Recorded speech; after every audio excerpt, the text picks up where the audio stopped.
So hello बच्चों, welcome to exam news. सो बच्चों, DGME ने अभी एक नोटिस जारी किया है काउंसलिंग को लेकर बीएससी नर्सिंग की। मैं इस वीडियो में आपको पूरी जानकारी दूंगा कि आपको ये नोटिस में क्या क्या लिखा है। वीडियो में एंड तक बने रहें। आपको नोटिस देखने के लिए पहले 3 लाइन्स पे क्लिक करना होगा। देन आपको काउंसलिंग एंड अलॉटमेंट पे क्लिक करना होगा। देन जैसे ही आप स्क्रॉल डाउन करेंगे, आप नंबर 1 पे देख पा रहे हैं general direction for BSc nursing counselling. इसी को आपको डाउनलोड करना होगा। चलिए मैं आपको डाउनलोड करके बताता हूँ कि नोटिस में क्या क्या लिखा। बच्चों, ये मैंने नोटिस डाउनलोड कर लिया। आज 12 अक्टूबर को ये नोटिस आया है एंड ये नोटिस 3 पेजेस का है, जिसमें बहुत सारे पॉइंट्स हैं। कुछ पॉइंट्स हैं वो पुराने नोटिस के जैसे हैं, बट मैक्सिमम पॉइंट्स इस नोटिस में न्यू हैं। मैं आपको सारे पॉइंट्स के बारे में डिस्क्राइब करूंगा। फर्स्ट पॉइंट आपका रजिस्ट्रेशन का है। अभ्यर्थी को बीएससी नर्सिंग काउंसलिंग हेतु ऑनलाइन पंजीकरण की प्रक्रिया nursing.upsgc.gov.in पर दिए गए निर्देशानुसार पूर्ण करना होगा। नेक्स्ट पॉइंट है, अभ्यर्थी द्वारा रजिस्ट्रेशन प्रक्रिया के दौरान आवंटित रोल नंबर एवं रजिस्ट्रेशन नंबर का उपयोग वेबसाइट पर लॉगिन किया जाएगा। जो आपका एडमिट कार्ड पे रोल नंबर और रजिस्ट्रेशन नंबर था, उससे आपको लॉगिन करना होगा रजिस्ट्रेशन के दौरान।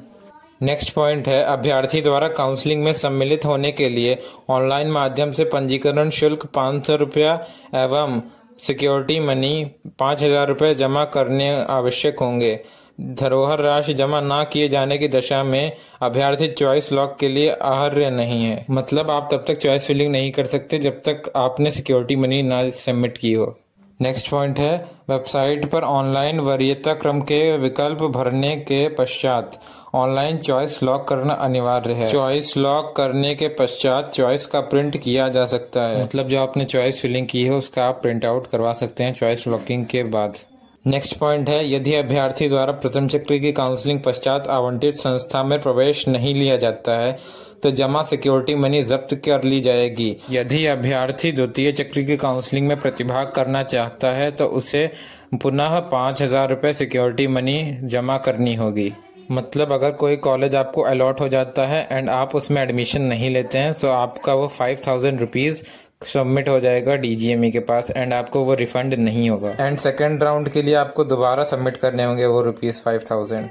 नेक्स्ट पॉइंट है, आपका प्रथम चक्र की काउंसलिंग से आवंटित प्राप्त अभ्यर्थी प्रक्रिया पूर्ण कराने के उपरांत ही द्वितीय चक्र की काउंसलिंग द्वारा सीट अपग्रेड हुए तो अर्ह हैं। मतलब आप फर्स्ट राउंड की काउंसलिंग का प्रोसेस कराने के बाद ही सेकेंड राउंड में अपग्रेड कर सकते हैं सीट के लिए। नेक्स्ट पॉइंट है, आपका प्रथम चक्र की काउंसलिंग से आवंटित प्रवेशित अभ्यर्थी द्वितीय चक्र की काउंसलिंग में प्रतिभाग कर सकेंगे। इसके लिए उनको पुनः धरोहर राशि नहीं जमा करनी होगी।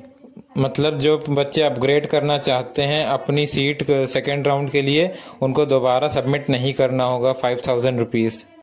नेक्स्ट पॉइंट है, आपका प्रथम चक्र की काउंसलिंग से आवंटित सीट पर कोई अभ्यर्थी द्वितीय चक्र की काउंसलिंग द्वारा रिशफल कर सकता है। द्वितीय चक्र की काउंसलिंग रिशफल होने के उपरांत पूर्व में आवंटित सीट रिक्त होकर किसी अन्य अर्ह अभ्यर्थी को आवंटित हो जाएगी। अतः द्वितीय चक्र की काउंसलिंग से आवंटित सीट पर प्रवेश लेना अनिवार्य होगा। रिशफल न होने की दशा में अभ्यर्थी द्वारा प्रथम चक्र से प्रवेश ली गई सीट यथावत बनी रहेगी। मतलब ये है कि अगर कोई बच्चा सेकेंड राउंड के लिए रिशफल करता है एंड उसको सेकेंड राउंड में सीट अलॉट हो जाती है तो फर्स्ट राउंड वाली उसकी सीट किसी और बच्चे को दी जाएगी। एंड अगर उसको सेकेंड राउंड में सीट नहीं मिलती है तो फर्स्ट राउंड वाली सीट उसकी बची रहेगी एंड उसको वही दे दी जाएगी। नेक्स्ट पॉइंट आपका यह है कि आपकी सिक्योरिटी मनी आपके एडमिशन के बाद आपको वापस कर दी जाएगी। नेक्स्ट पॉइंट आपका बहुत इंपॉर्टेंट है, काउंसलिंग में अभ्यर्थी को सीट आवंटन ना होने की दशा में धरोहर राशि वापस कर दी जाएगी। मुझसे बहुत बच्चे पूछ रहे थे कि अगर सर सीट अलॉट ना हुई तो क्या रुपए वापस होंगे। तो इसमें साफ साफ लिखा है कि रुपए वापस हो जाएंगे अगर आपको सीट अलॉट नहीं होती है काउंसलिंग के दौरान। नेक्स्ट पॉइंट है, ऐसे अभ्यर्थी जिन्हें द्वितीय चक्र की काउंसलिंग के उपरांत प्रथम चक्र से आवंटित सीट पुनः प्राप्त हो जाती है तो उसे द्वितीय चक्र की काउंसलिंग के पश्चात पुनः प्रवेश पूर्ण करनी होगी। अन्यथा की दशा में उसका आवंटन निरस्त माना जाएगा और उक्त सीटों को रिक्त मानते हुए मॉपअप मॉप अप द्वारा आवंटित कर दिया जाएगा। मतलब अगर कोई बच्चा फर्स्ट राउंड में कोई सीट पाता है एंड वो सेकेंड राउंड के लिए रीशफल करता है एंड सेकेंड राउंड में भी वो वही सीट पाता है, तो उसको दोबारा प्रोसेस करनी होगी जो उसने फर्स्ट राउंड में की थी। नेक्स्ट पॉइंट है, अभ्यर्थी को यह निर्देश किया जाता है कि प्रवेशित कॉलेज में हॉस्टल फीस तथा अन्य मिसलेनियस फीस द्वितीय चक्र की काउंसलिंग के उपरांत ही जमा की जाएंगी। नेक्स्ट पॉइंट है, द्वितीय चक्र की काउंसलिंग हेतु ऐसे अभ्यर्थी जिन्होंने प्रथम चक्र काउंसलिंग में अपना रजिस्ट्रेशन करा लिया है, उन्हें अपना रजिस्ट्रेशन दोबारा कराने की आवश्यकता नहीं है। मतलब अगर आप सेकेंड राउंड में रिशफल करना चाहते हैं तो आपको रजिस्ट्रेशन दोबारा नहीं करना होगा। नेक्स्ट पॉइंट है, ऐसे अभ्यर्थी जिनके द्वारा प्रथम चक्र की काउंसलिंग हेतु रजिस्ट्रेशन तो करा लिया है परंतु किसी कारण से रजिस्ट्रेशन शुल्क धरोहर राशि नहीं जमा कर सकते हैं, वे निर्धारित रजिस्ट्रेशन शुल्क धरोहर राशि जमा कर द्वितीय चक्र काउंसलिंग में प्रतिभाग कर सकते हैं। नेक्स्ट पॉइंट है, ऐसे अभ्यर्थी जो प्रथम चक्र की काउंसलिंग में रजिस्ट्रेशन नहीं करा सके हैं, वे अभ्यर्थी पंजीकरण शुल्क व सिक्योरिटी मनी जमा कर द्वितीय चक्र की काउंसलिंग हेतु अपना पंजीकरण कर सकते हैं।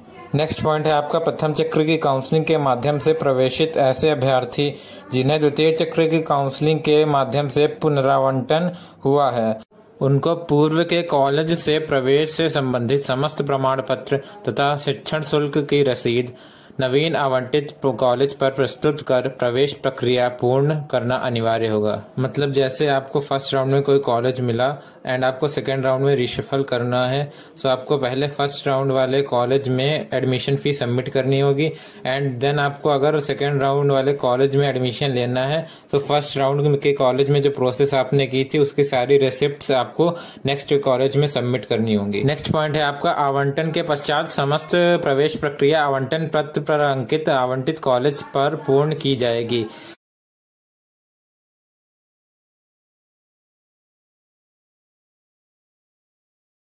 मतलब आपके अलॉटमेंट लेटर के बाद की प्रोसेस आपका अलॉटेड कॉलेज देखेगा, उसके बाद डीजीएमई के हाथ में कुछ नहीं है। नेक्स्ट पॉइंट आपका यह है कि आपके एडमिशन से पहले आपका डॉक्यूमेंट वेरिफिकेशन किया जाएगा, ये कंपलसरी एंड अगर डॉक्यूमेंट वेरिफिकेशन के टाइम आपका एलिजिबिलिटी क्राइटेरिया से मैच नहीं होता है तो आपका एडमिशन कैंसिल हो जाएगा।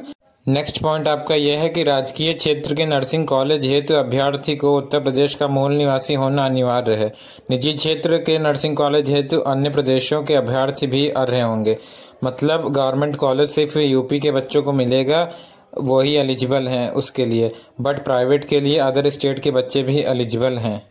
नेक्स्ट पॉइंट आपका यह है कि minimum qualifying marks for general candidate is 50%, that is 100 marks, and for unreserved EWS category the minimum qualifying marks are 80, that is 40%। Next point आपका यह है कि आप वेबसाइट चेक करते रहिए nursing.upsgc.gov.in and dgme.gov.in latest updates के लिए। Next point आपका यह है कि आपको 12th स्टैंडर्ड में 45% मार्क्स चाहिए बायोलॉजी, फिजिक्स, केमिस्ट्री में, बट SC ST OBC के लिए वो 40% मार्क्स हैं इंस्टेड ऑफ 45%। नेक्स्ट पॉइंट आपका ये है, candidates are also eligible from state open school recognised by state government and national institute of open school recognised by central government having science subject and English only.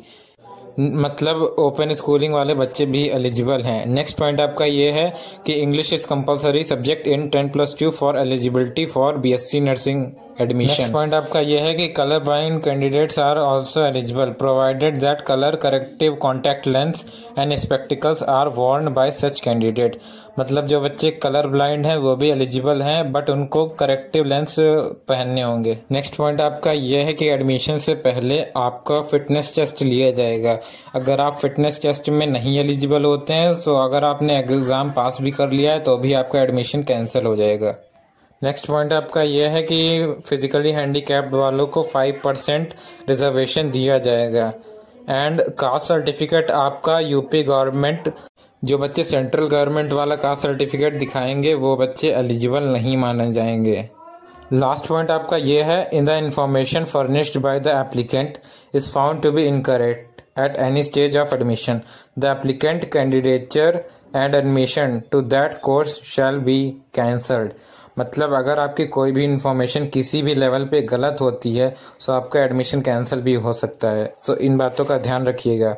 सो बच्चों यही सारे points थे जो notice में दिए गए थे आज वाले।